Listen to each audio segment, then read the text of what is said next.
This is it. The eve of the Cut 112.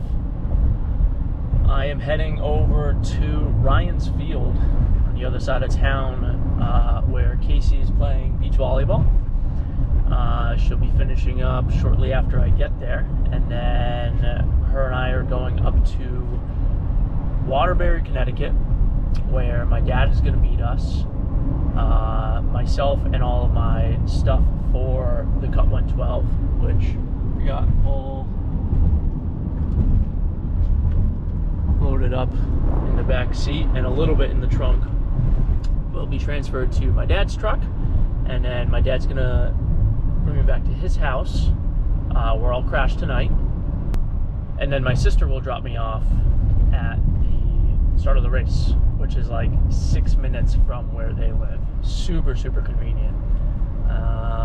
So that'll be like 7:15, 7:30. We're all gonna meet up. Me, Wakely, Marissa, Mandy, and he and I are gonna set off around 8 with a few other people who have stated that they're doing it as well. So I'm excited. A little nervous, I'm not gonna lie. Normal like pre-event jitters, but I'm feeling good. This taper has me going stir crazy, I'll be honest. The taper didn't go quite as planned. The chicken coop project and the Con Ed course last weekend sort of put a damper on things and didn't make it super efficient from a tapering process. Not ideal, but still got it done. Still feeling strong, still feeling fit. The runs I have done in the meantime have felt very strong. So listen, the hay's in the barn. Just got to keep one foot moving in front of the other. Goal is 30 to 35 hours. That is what I would like to be done in. Beyond that, and we're getting into the second night, and I really don't want to go into a second night. Never run 2 nights in a row, and I don't want this to be the first time. I'm gonna leave it here.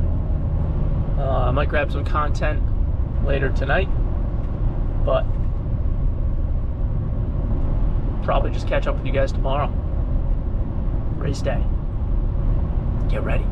Woo! All right.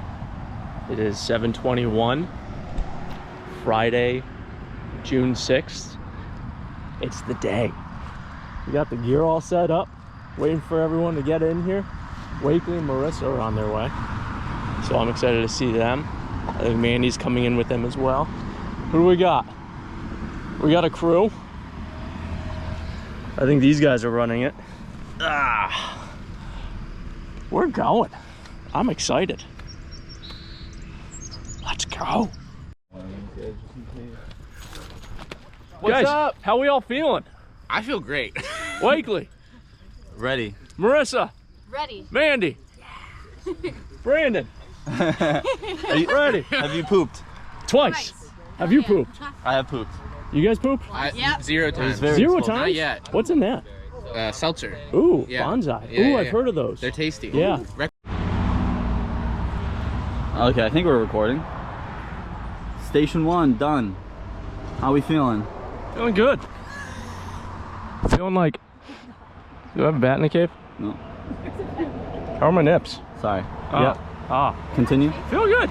You Yeah. know, it's 7.6. Yeah. What's another, I don't know, 105? What is another 105? It's nothing. Hey, we've done 3 of 62 climbs. Oh no, that hurts. Woo! How are you doing? How are you doing? How do I look like a dude? Damn, I didn't know this had a front facing. I look fucked. You look great.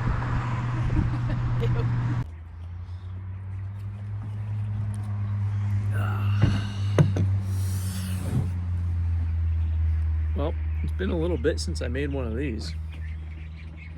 How you guys been?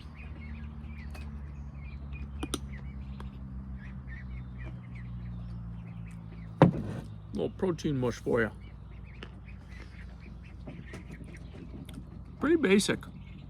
Some Greek yogurt, a couple of scoops of protein powder, and I threw in some dark chocolate covered almonds for a little bit of added sweet.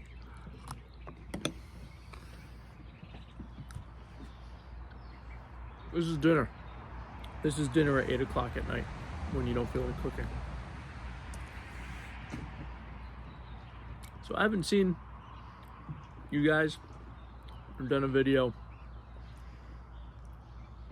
since the cut. That was like 2 weeks ago. It's been a bit. First off, I'm sorry. Life's been pretty hectic between work, more work, and training. A little bit of travel here and there. I just haven't gotten around to filming anything. Specifically this video. The review, sort of the after action report of how the Cut 112 went. So I guess that's what this video is going to be about. I got my little cheat sheet here that I was using for the event. Mile markers, aid station locations, that sort of thing, of where I could mentally do some math on how far we had to go until we came up on our crew. And then they had similar copies so that they could meet us appropriately. Where to begin? I guess we'll start at the very beginning, the night before. So Casey and I drove up to Waterbury, Connecticut, where we were going to meet my dad, and we were going to do the handoff of myself and all of my stuff the Thursday night before the event. Because Casey unfortunately couldn't have the full day off because she was going to be gone the week after for a work conference. So she wasn't going to be able to bring me, and I didn't want to drive up there and then have to deal with the logistics of trying to find my car. Well, I knew where my car would be, but having to go get my car, depending on the shape I was in, have to also then drive 2 hours back home. So my dad was gracious enough to meet us. We hit every construction project imaginable leading into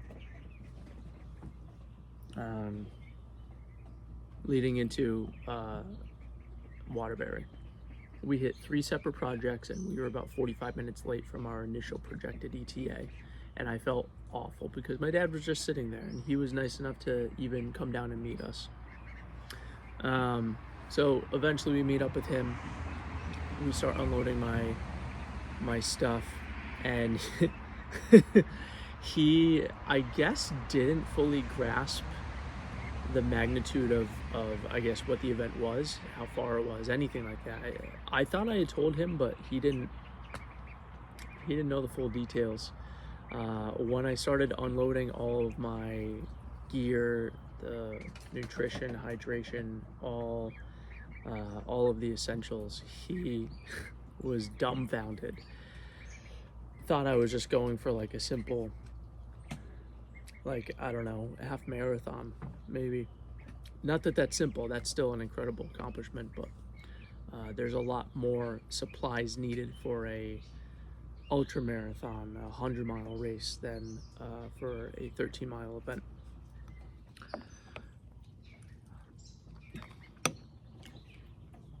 So I explained to him the event on the way out back to his house, and he was just beside himself. Thinks I'm absolutely nuts, which there might be some truth to that. So in any event, we go home, get settled in. It's late. It's probably 10 o'clock at this point, and I tune in, turn in for bed. Wake up the next morning around 5:30. My sister was going to be driving by that way in Southwick to go to work. So she was going to drop me off. So she picked me up around 7 and dropped me off at the start of the race, which was at Rising Corner in Southwick, sort of where Southwick and Suffield and Agawam all meet. Also, if you hear a little pitter-pattering, it's all of our ducks, and I will show you guys the ducks after we get through some of this. But so I meet up with the rest of the crew and a couple of the other runners. In total, 4 of us did it that day and started at 8 o'clock that morning. Wakely and Marissa showed up, and then Evan and then Mandy showed up. Art, the race director, was there. A couple other spectators were there for a couple of photos and then the send-off. So we ended up taking off around 8:07 a.m. and it was very runnable to start. Weather conditions were good. It was actually a little bit warm.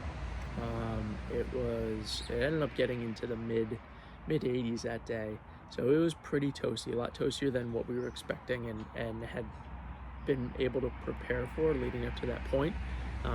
So definitely putting down more fluids than I would have expected.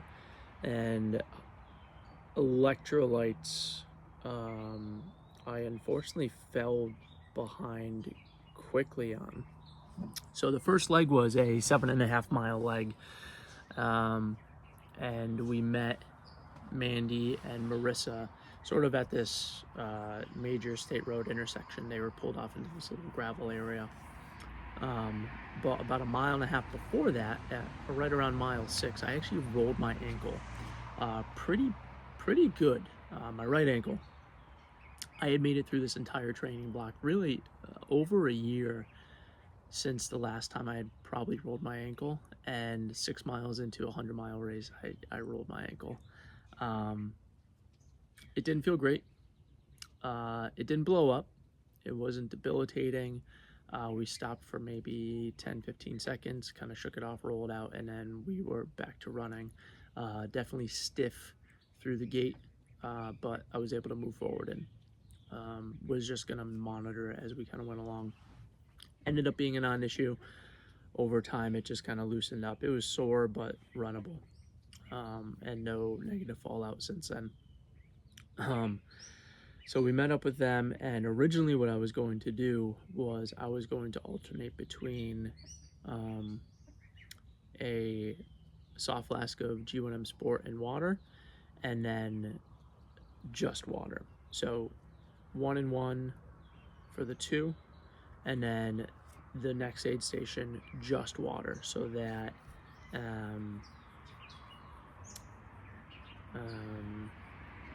I wouldn't get too salt loaded, I guess, because I was taking in, that was 700 milligrams of sodium each soft flask, plus my nutrition had some sodium in it as well, and I didn't want to cause any sort of GI distress.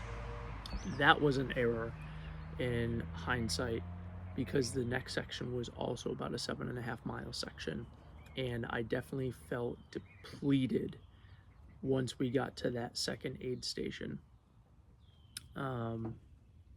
So I switched to always doing 2 scoops of G1M Sport.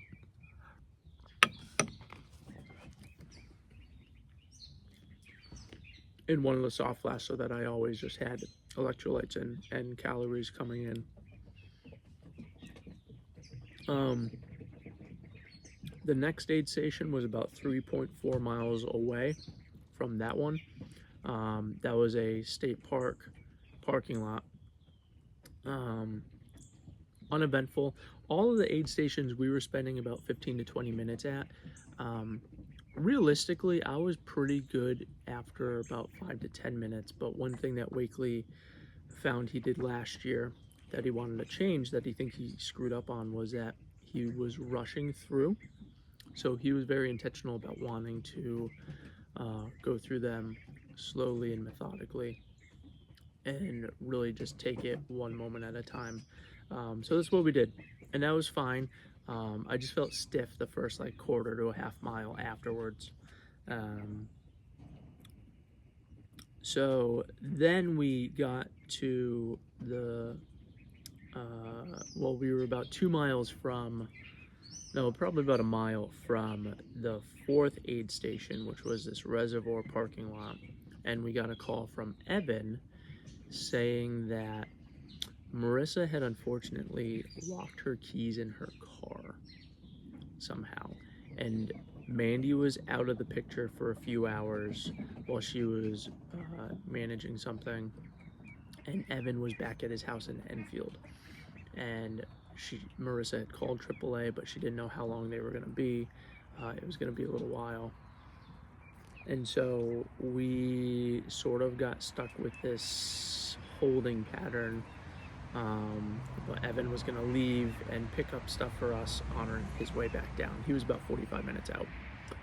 So that took a little bit of wind out of our sails, but like Marissa was okay. And that's really all that we cared about. Like it wasn't like she was in an accident or anything like that. It was a minor issue, and in the grand scheme of things wasn't a deal breaker. So Wakely and I basically walked it into the parking lot because there's no sense in continuing to run to hurry up and wait. And we were hanging around for probably 35 minutes or so before Marissa actually showed up. AAA got there quicker than expected.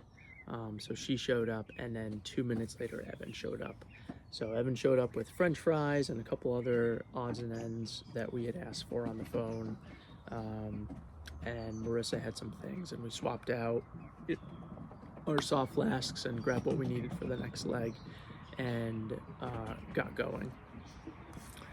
The leg after that was a 6 mile leg going into our fifth aid station, which was sort of the side road between Route 4 and 508. This is where things sort of started to go south. We were both still feeling really strong legs-wise. Unfortunately, Wakely started to struggle with just consumption. He really had a tough time getting food in and getting fluids in. He wouldn't get nauseous, he just couldn't stomach it. And so he was basically tapping into reserves. And although we weren't moving very fast, it was hot and we were sweating quite a bit. And so coming into that next aid station, he was hurting a lot more than I thought he was when we were out on the trail. And so we actually hung out at that aid station. I'm sorry, let me backtrack a little bit. So we got to the fifth aid station, and that's actually where Casey met up with us. So she got out of work a little early, about a half day, and then she met up with us. So it was really great to see her. She had the duck, and we restocked on some supplies, applied some bug spray, some more squirrel's nut butter, grabbed our hiking poles at that point too, because we were going to go into a little bit more climbing and rockier terrain, and it was more for like the technical descents. Well, a storm was rolling in at this point too, and so, or it was supposed to be rolling in, so we knew that we were potentially going into a bit of a thunderstorm, hoping for some rain just to cool us off. Unfortunately, no rain ever came. These ducks are funny, I'm sorry. Unfortunately, no rain ever came, and it was just thunder and lightning, almost like heat lightning. And I remember we had crested this ridge in a power line section. We're fully exposed. There's power lines above us. We're at the top of this ridge. We're both carrying metal poles, and I just saw this huge bolt of lightning, and I just remember thinking, fuck, this is the last place that I want to be right now during a thunder lightning storm. So we ducked off into the woods along the trail and kept going along. And the storm just sort of skirted around us, and we really didn't get any rain. But as we approached the 6th aid station at mile 36.6, that's when Wakely really started to struggle. And I didn't realize the extent that he was hurting until we got to that aid station, and he went straight to Marissa's car after chatting with everyone for a minute, and just needed to sit down, lie down, and cool off, because he wasn't really, I don't know if he's hit stop sweating.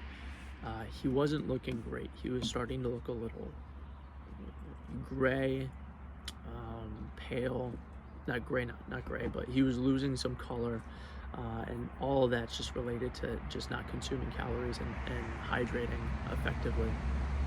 So he sat in the car for close to an hour. Mandy took her car and got him some ginger ale from the store to help calm his stomach down a little bit so that he could consume calories and nutrition. And it was at that point where I had made the decision that if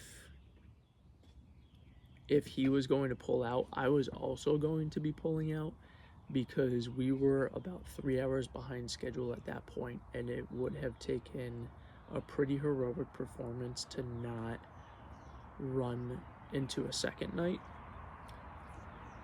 And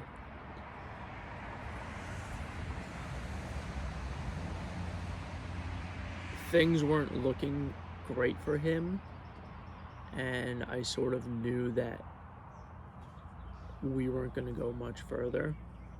So I basically readied myself to also be done. And I was okay with that. I still chalked it up as a very good training run, great time on feet, great date out on the trails. He and I had a lot of laughs and some good conversation. But I basically tied my fate to him. Evan was able to rally him and motivate him to try one more leg. So Evan was able to motivate him to get out of the car and try at least one more leg and see how he would feel.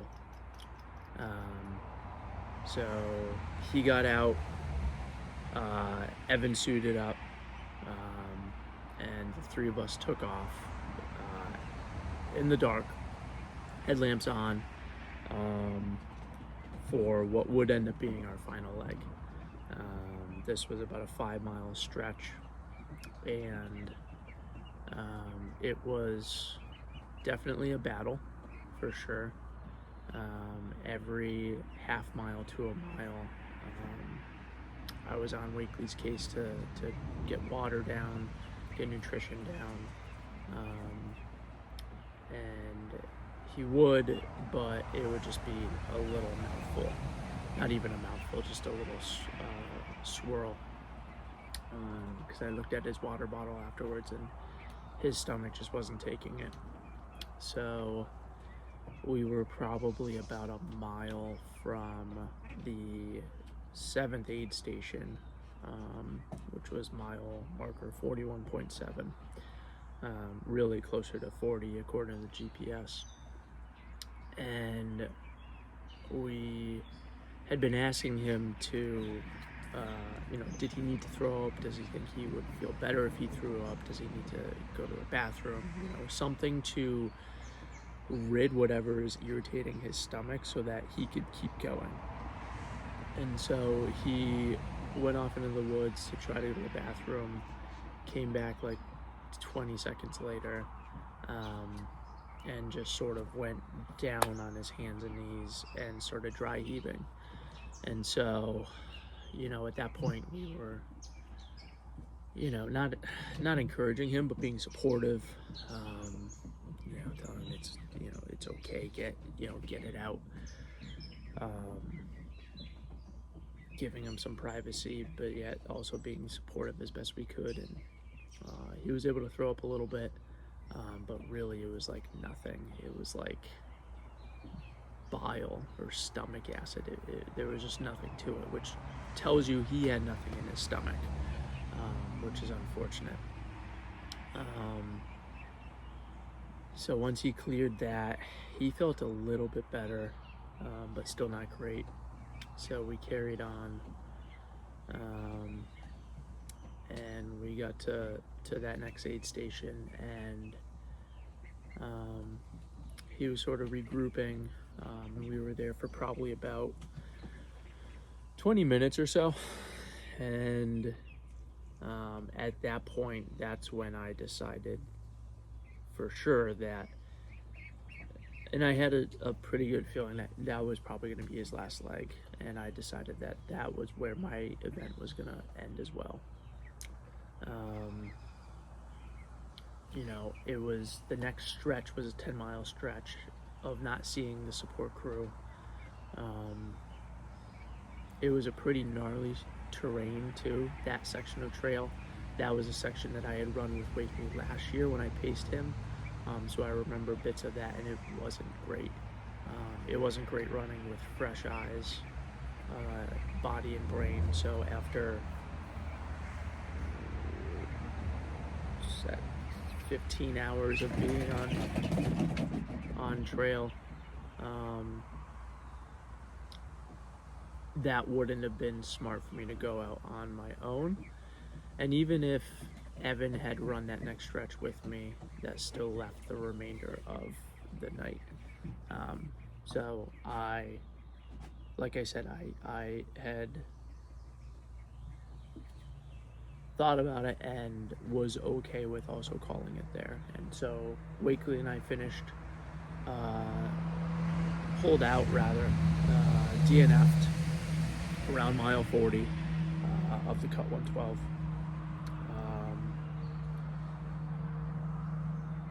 Several weeks removed from it now.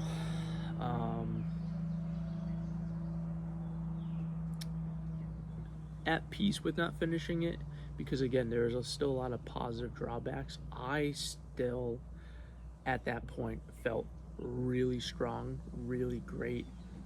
The legs weren't giving me issues. My stomach wasn't giving me issues. I didn't have any of the nervy type stuff that I got at Last Man Standing last year. I felt like I executed really well with hydration and nutrition, except for that one stretch in the beginning. The ankle held up well for 34 miles running on it after spraining it.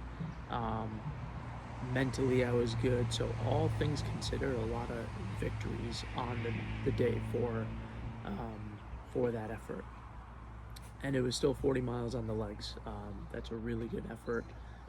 Over some tough terrain. I think we ended up getting close to, I think it was right around 7,000 feet of vert in 40 miles, which was a lot more than anything I had ever done before.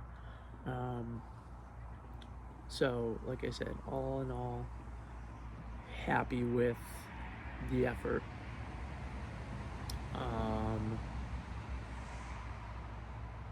Don't know if I'll be back to take that one on.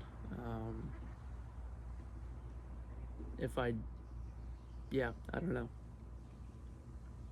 don't know.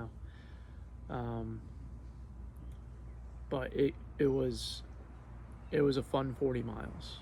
I will say that. If Wakely wants to do it again next year,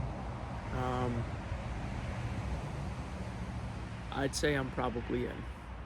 Because it was beautiful. It was really nice, and it's some challenging terrain, which I think would be good, and would potentially act as a qualifier for some other races that I would like to tick off the list. But started running back up again 2 or 3 days later. Building up now. Last week was a 31-mile week. This week I hope for mid-40s, and then next week, I'm hoping for up around 60 or so, and then I'll do a deload week and then build up from there, so I get a nice solid base moving into the next event, which is Last Man Standing in Pineland Farms, Maine. That is Labor Day weekend, and that's where my sights are set on. So the format for that, which I'll cover in another video, is every hour on the hour go out and you run 4.2 miles until there is one person left. And I have a lot of redemption to take back from last year. So that was my Cut 112 experience. Overall positive. Didn't get the result that we wanted. Didn't get the result that I wanted. But learned a lot and happy with how my body held up over 15-16 hours of moving. So I hope to get this video out in the next day or two. Gotta edit it down. And again, I apologize for a lack of continuity with filming and getting videos out for you guys. I promise to do better. This was a tough one to get around to doing, and I'm hoping that now that I got this one filmed, that will get the ball rolling again, because I was doing really well for a while there, and then the past 2 weeks hiatus was just, it was a lot, but that's in part because of good things. Work's been busy. The side practice has been really busy. I'm up to, I have 3 active clients at the moment, which is awesome. Just had a new one last night. So things are going pretty good on that front. And training for this next event is gearing up, so that takes up some time too. But let me show you guys the ducks, since that's a big highlight, and I've talked about them in a couple of videos. By the way, what do you guys think of the shirt? Tuesdays, I do Tropical Tuesdays at the clinic, and this is direct from Hawaii when Carly was, Casey's youngest sister, was at the University of Hawaii in Hilo. So this is a legitimate Hawaiian shirt. So this was today's Tropical Tuesday fit.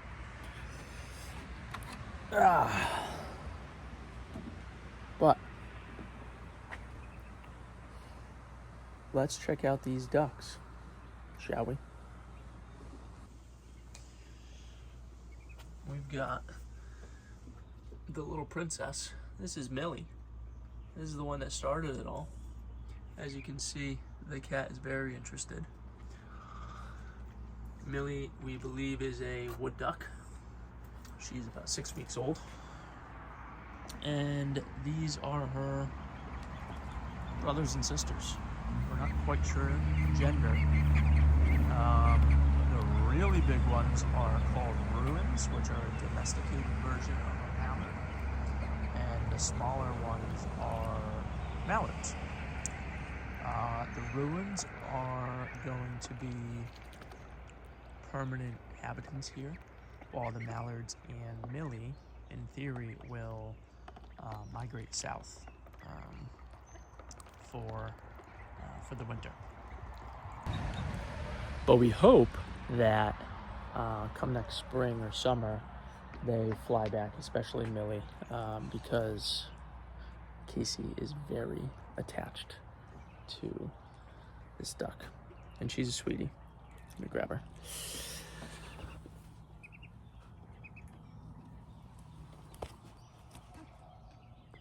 That's Millie. She's a sweetheart. She wants to get down. But that's the video, guys. Thanks for tuning in. As always, like, comment, subscribe, do the things, watch the videos. I appreciate you all. And until next time, see you guys.